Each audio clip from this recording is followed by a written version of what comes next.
Assalamualaikum warahmatullahi wabarakatuh. Jaalatamtootaa fi hordoftoota keenya baga nagaan nuti isin jecha argamu kan isin dhufnee jira. Har'a maali gaa wanni qabadde isin dhufe maali jechuun keessan gaa akkuma gartee itti fuufetti jira nu faana tura hanga gartee dhuma viidiyoo teenyaatti isin gaa Oromoo tiyyaa hanga biyya adda addaa keessa jirtan nageenyi kiyyaa kan onnee irraa burqee isin bira haa ga'u isin jecha.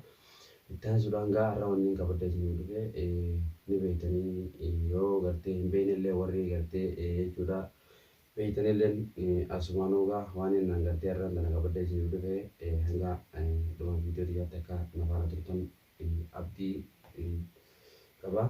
Kanarraa immoo har'aan tanaa gartee yookaan gola aartii Oromoo ni beektan yookaan immoo akkasuma nasuu namni hin beekne hin jiru jeetii yaada. Akka inni gartee jechuudha biyyoo ni beektan gaaddasii akka gartee dhukkubullee ni beektan maaliif biyyoon tuni xiqqishuu jechuudha akka waan gartee jechuudha mataan tuqametti jechuudha akkuma jirti. Kanarraa gaanillee garuu bira dhaqee waan hin argineef inshaallah har'aan tana jechuudha mana gola aartii Oromootiin deemaan isin biyya Oromootiya. Kanarraa immoo gola aartii Oromoollee akkuma inni jechuudha asirratti agartan bakka inni jiru hin agarree yaanii dubbataa jiranii. Kanarraa mee anillee kana jechuudha achi dhaqeetiin jechuudha Aashaa ni beektanii haadha manaa gola aartii Oromooti. Kanarraa mee akkasuma namni biraallee gaadduutu jira.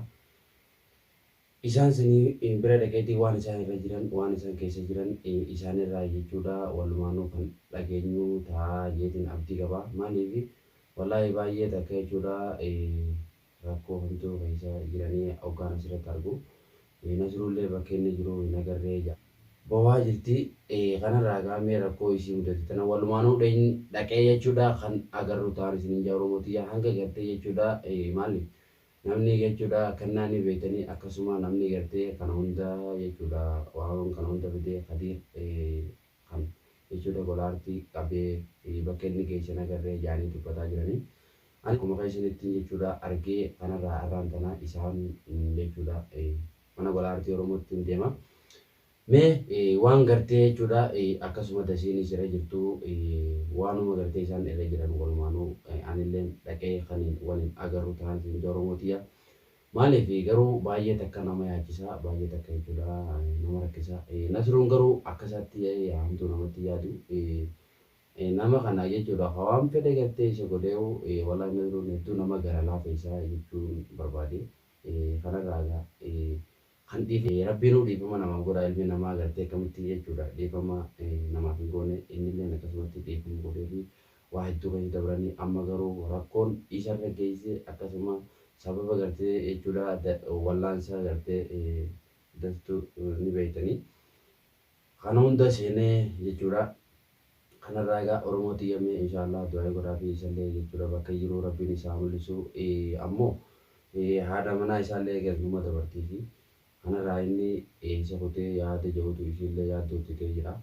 Mee inshaallah anilleen dhaqeetiin waan gartee jechuudha jiru walumaanuu kan dhageenyu tahaan isin ija Oromootiya. Kanarraa inshaallah anilleen yeroo muraasa booda gama keessan as deebi'uudhaaf qophaa'eetiin jira. Isin gaa akka na simattan akka na jajjabeessitan abdiin isin irraa qaba. Kanarraa gaa mee dhugaa wallahi baay'ee takka isinuma kanaa yaadee jira. Takka jechuudha gammachuudhaan gama keessan as deebi'ee hin beeku waan gartee jechuudha anilleen na bachiise ni beektanii.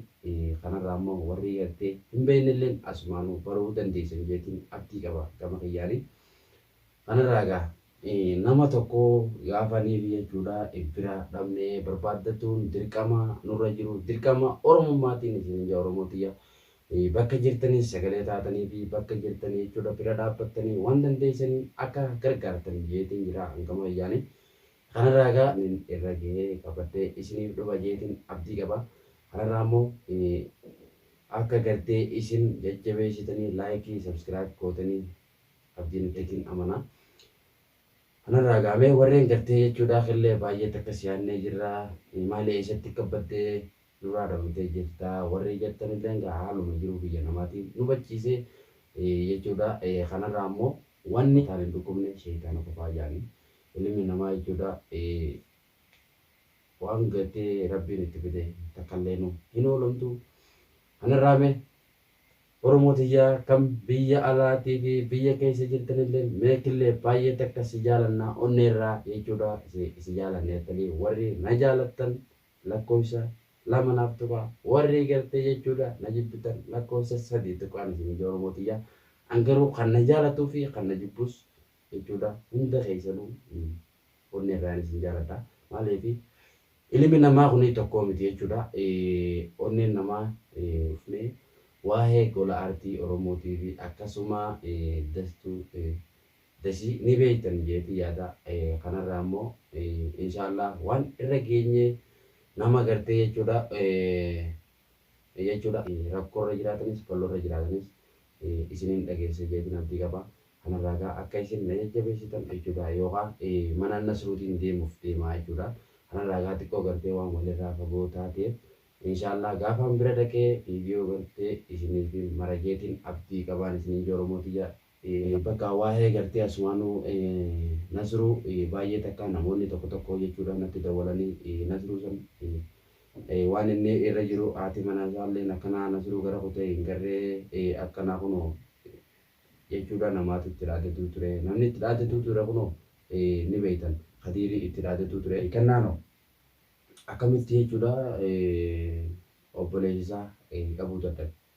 Maali inni kuni jechuudha maali jiruu kanaatiin fayyadamoo maaliif kan hunda jee anna dibte garuu akkanaa waan hin keessa hin beekne waan hin gartee keessa hubannoo hin qabneef isaanuma bira dhaqee jechuudha Aayishaarraa barajeetiin abdii qabaa kanarraa gaamaa nasruun maali wanni inni kan hunda ta'e moo obboleessi isaatiif akkana ta'e. Mobility isaatii fi hidhame. Mee hayyeegaa inshaallah waa hundaafuu rabbiin kan irraa godhu namni tokko gartee ilmi namaa tokko yoo namaa miidhagee deeme numa gartee miidhama malee waan takka nama godhuu hin danda'u. Jabaan ilma namarras jabaadhaa rabbuma tokko jeetiin amana. Kanarraa immoo nuti iyyuma sanuu rabbiin haa fayyisu du'aayii godhaa fi isin inshaallah bira dhaqee waan gartee isaan san irra jiranuu walumaanuu dhageenyaan isin Oromootiya ammoo garuu irra gartee jechuudha wanni nu waachisee baay'ee takka nu rakkisee gola aartiitii gola aartii kunoo maali wanni isa mudate akka gabbeen isa gartee dhabanii kanarraa gaa namni kun akkasiin goone hin qabu kan gartee nama kana jechuudha biyya tana keessatti maallaqaatu dalagaa maallaqaa yoos qabanis akka fedhe godhuu danda'a ilmi namaati kanarraa maaliif wallahi baay'ee takka nama rakkisaa baay'ee takka jechuudha hedduu takka baay'ee wallahi an akkamitti jetti yaaddoon natti ta'ee jira kanarraa gola aartiitiifis asumaanuu du'aa godhaan isin jaa Oromootiya ammoo haati manaa gartee nasuutillee baay'ee takka jechuudha rakkatutti jirti rakkoon jechuudha gara meeqaan isii qabdi jechuudha kanarraa immoo biyyoon tunis isirratti dhukkubsattee osoo ni jechuudha isii tana wallaanaa jiranii nasruullee jechuudha namummaatutu akka godhan hin beekne qabanii waan qabaniifis inshaallah haadha manaa nasruu bira dhaqeetu mana inshaallah jechuudha dhageenya mee inshaallah akka gartee nu faana turtan abdii qabaan isin Oromootiya inshaallah hanga gartee viidiyoo biraatti mul'atu deebi'utti assalaamu alaikum warahmatullaahi wabarakaatuh.